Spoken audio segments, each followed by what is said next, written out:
Welcome to video 4 in the video series on control design for this DC-servo or rotary pendulum.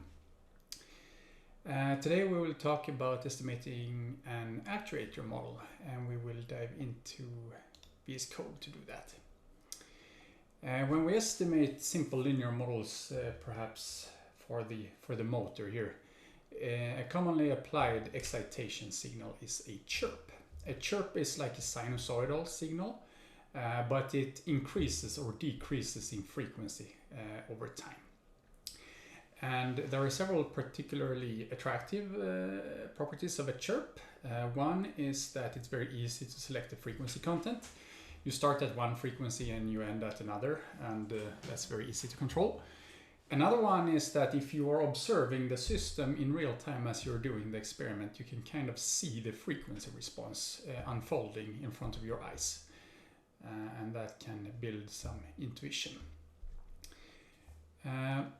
So to get started, I have a little function that performs a chirp experiment. It takes the initial and the final frequency, a duration, a gain for a controller, and an amplitude for the chirp, and whether or not we will run in feedback.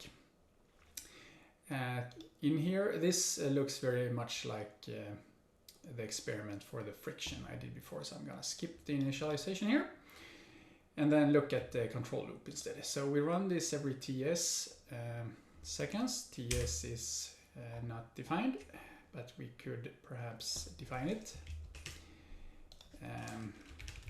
Process.ts is, we run it 100 times per second. Right, so I measure each interval, I compute the chirp signal. So the chirp here is it's a sinusoid where the frequency has kind of a particular shape. So if we have a logarithmic chirp, which is the most common one to use, then time appears here in the exponent. Otherwise, it appears linearly. All right, then that decides my reference, and if I run in feedback, that means that I now compute an error between my actual angle and the reference, and I use a simple P controller to compute the control signal. I send that to the device and then I log the data. All right. So let's run that. Here I can choose to use the DC-servo, or if I have the pendulum attached, I need slightly different parameters to not destroy the pendulum. All right, so I will run that for 20 seconds, and you can see here now that it runs with it has already reached a fairly high frequency, and it will be faster and faster.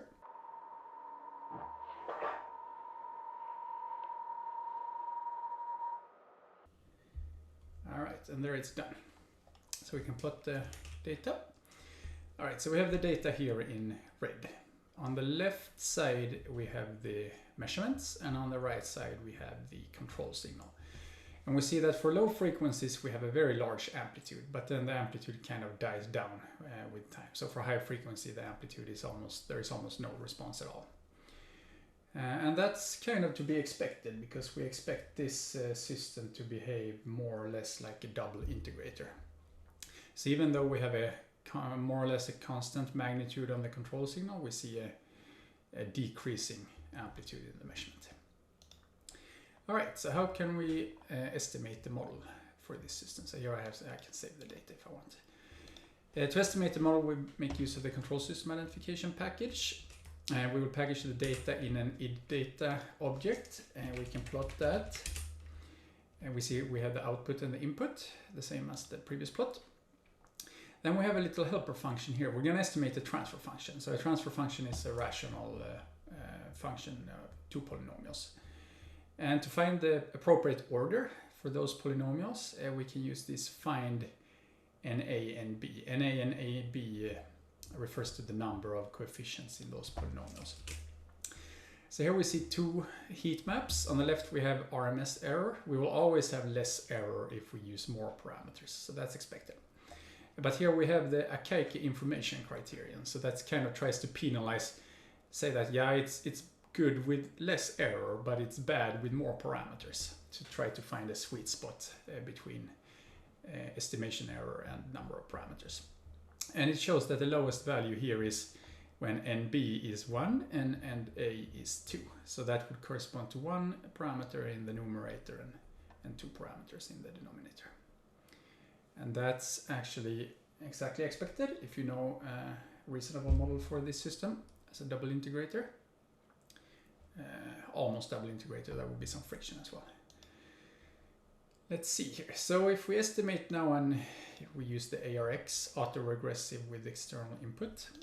Here we have our NA and our NB. We can estimate that model, it's pretty quick. And then we can plot a number of things here. All right, so on the top right, we have a Bode plot of the estimated system. And indeed, it looks almost like a double integrator. We see there is a kind of a kink here in the curve, and that's because we have some friction that prevents it. It's not exactly a double integrator, but almost. We can look at the model. Here we have 1 parameter in the numerator, and we have 2 parameters in the denominator. This parameter is always 1. And we can ask for the poles of this model. And we see that one of the poles is almost 1, so that would be the integrator, and the other one is slightly smaller. It has some damping, and this is due to the friction. We look at the coherence function. So this tells us for each frequency how much of the output can be explained linearly by the input. So this would correspond to, if this was not a dynamical system, this would correspond to the correlation coefficient. If we have good correlation, that means we have a good explanation using our model. But now we have a dynamical system, so now we kind of need to break this correlation up over frequency. And what it says here is, for these medium frequencies here, we have a good explanation. But for high frequencies, we can't explain the output using the input. And that's perhaps because for high frequencies, we see there is no output, so there is only noise. And for very low frequencies, we also have a slightly poor description here. And that's likely due to the static friction, the Coulomb friction. So that's a non-linear effect, and a linear model can't describe that. On the bottom left, we have a simulation. So we have the data in red, and we have the simulation in yellow. And we see it fits reasonably well, but not perfectly. And that's once again due to this static friction. So the model doesn't really have, this model doesn't have a notion of static friction, so it can't choose these parameters to perfectly well fit the data. But if we use it for prediction, so the difference between prediction and simulation is that in simulation we just run the model forward in time. It does never get to see the data. And when we run prediction, we only run the model 1 step forward in time, and then we kind of reset the state of the model using the data. So prediction is a significantly easier task, but we see that for prediction it fits perfectly. So prediction is able to get rid of this kind of low frequency problem here that appears due to the static friction. Now this problem is quite benign in this case, but when we attach the pendulum that has this cable that acts like a spring, that is a much less benign problem, and if we don't handle that appropriately in the next video, we are not going to be able to estimate the model at all, probably. All right, so to recap, what have we done? We applied a Chirp experiment for a few seconds, and we collected the data, and then we applied the ARX method from control system identification to estimate the model. And we are careful with only relying on the model where the coherence is high. So for high frequencies here, over here in the Bode plot, we cannot rely on the model. And the same for low frequencies here. We don't know exactly what the low frequency properties of the system are. All right, thank you.